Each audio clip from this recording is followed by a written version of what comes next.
Patricia Wong dengan akhiran NIM 060. Pada kesempatan kali ini saya akan membahas salah satu aspek yang seringkali dianggap sederhana, namun pada kenyataannya ini sangatlah fundamental. Saya akan membahas tentang bahasa dalam peraturan perundang-undangan. Mari kita langsung saja masuk ke dalam pembahasan. Mungkin kita sering mendengar bahwa hukum itu rumit, penuh istilah asing dan sulit untuk dipahami. Namun, tahukah kita bahwa salah satu penyebab utama dari hal ini adalah bahasa yang digunakan? Bahasa bukan hanya media komunikasi, tetapi juga sarana yang menentukan kepastian hukum. Karena itu, bahasa dalam peraturan perundang-undangan tidak bisa ditulis. Ada beberapa ciri utama dari bahasa hukum. Yang pertama, presisi. Atau setiap istilah harus merujuk pada arti tertentu, tidak boleh kabur. Selanjutnya, kepastian. Kalimat hukum harus menunjukkan konsekuensi hukum yang jelas. Yang ketiga, formalitas. Bahasa hukum bersifat resmi dan mengikuti kaidah tata bahasa baku. Yang keempat, konsistensi. Satu istilah harus dipakai terus-menerus, tidak boleh bergantian sinonim. Sederhana, pasal 28 ayat 3 Undang-Undang Dasar 1945 menyebut setiap orang berhak atas kebebasan berserikat, berkumpul, dan mengeluarkan pendapat. Kata berhak bukan sekedar pilihan, tetapi sebuah pengakuan hukum yang kuat. Selanjutnya kita masuk pada fungsi dari bahasa dalam peraturan perundang-undangan. Jadi bahasa hukum itu tidak hanya berfungsi sebagai alat komunikasi saja, tetapi juga memegang 3 peran penting. Apa saja itu? Jadi yang pertama ada sebagai sarana penyampaian norma hukum. Bahasa adalah jembatan antara pembuat undang-undang dan rakyat. Ia menyampaikan apa yang diperintahkan, dilarang, dan diperbolehkan di dalam hukum.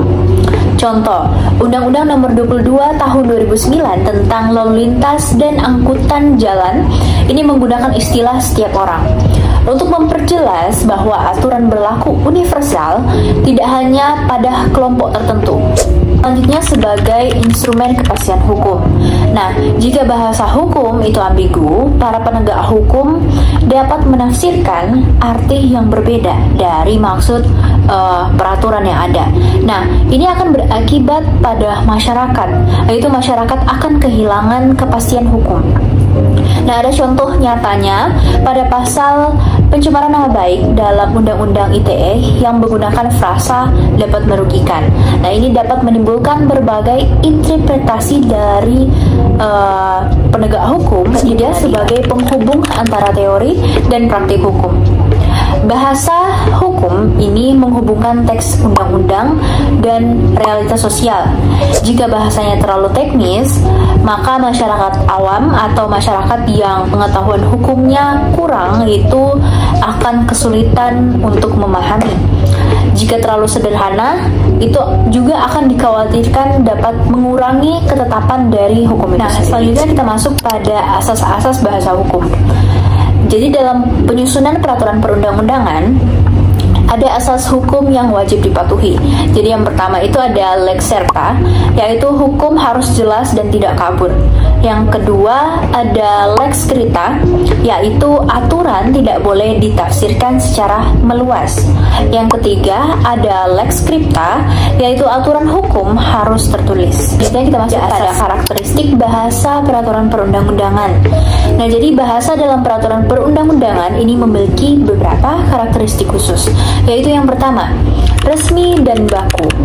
Nah, mengacu pada AYD dan Undang-Undang Nomor 24 Tahun 2009, bahasa hukum itu wajib menggunakan bahasa Indonesia yang formal.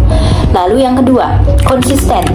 Nah, jika undang-undang itu memakai istilah contoh pemerintah daerah, di pasal yang lain itu mereka tidak boleh mengubahnya menjadi Pemda atau otoritas lokal. Jadi harus konsisten dengan tata bahasa atau kata yang ditulis. Tiga itu lugas dan efisien. Kalimat hukum sebaiknya pendek, langsung ke inti dan tidak boleh bertele-tele. Keempat, definitif. Nah, biasanya Ada ketentuan umum di awal undang-undang yang menjelaskan arti istilah-istilah penting. Contoh, Undang-Undang Nomor 11 Tahun 2008 tentang ITE mendefinisikan dokumen elektronik. Jadi, mereka mendefinisikan secara detail sehingga di ke depan itu tidak akan menjadi salah tafsir. Tanpa definisi, masyarakat dan aparat hukum itu bisa berbeda pendapat tentang, contoh, apakah SMS atau email itu termasuk dokumen elektronik atau tidak. Biasanya kita masuk pada tantangan dalam bahasa perundang-undangan. Nah, meski bahasa perundang-undangan ini sudah memiliki banyak pedoman, namun dalam praktiknya ini masih penuh dengan tantangan. Contoh yang pertama itu ada multitafsir. Nah, pasal karet dalam Undang-Undang ITE adalah salah satu contoh klasik dari multitafsir. Nah, kata-kata yang terlalu umum ini membuat hukum rentan disalahgunakan oleh oknum. Selanjutnya, istilah asing. Banyak undang-undang masih memakai istilah serapan seperti cybercrime dan whistleblower tanpa terjemahan yang jelas. Selanjutnya, perbedaan definisi. Jadi, contohnya kata anak dalam KUHP itu berbeda dengan dalam Undang-Undang Perlindungan Anak.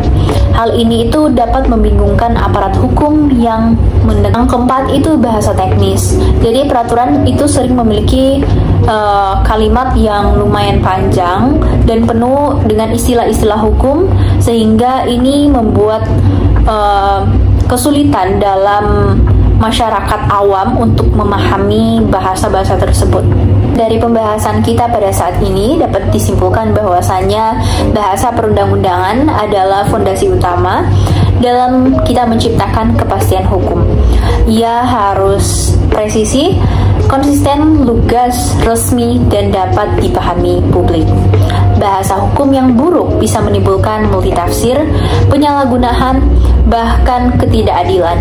Sebaliknya, bahasa hukum yang baik akan memperkuat legitimasi hukum, meningkatkan kepercayaan masyarakat, dan menciptakan keadilan yang nyata.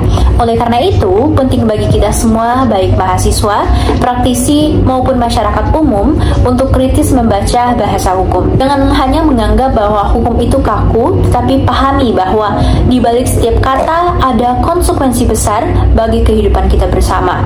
Terima kasih sudah menyaksikan video saya. Maaf dalam pembahasan atau pembawaan saya pada saat ini ada kurang atau kesalahan. Semoga video ini dapat bermanfaat kepada semua pendengar. Terima kasih.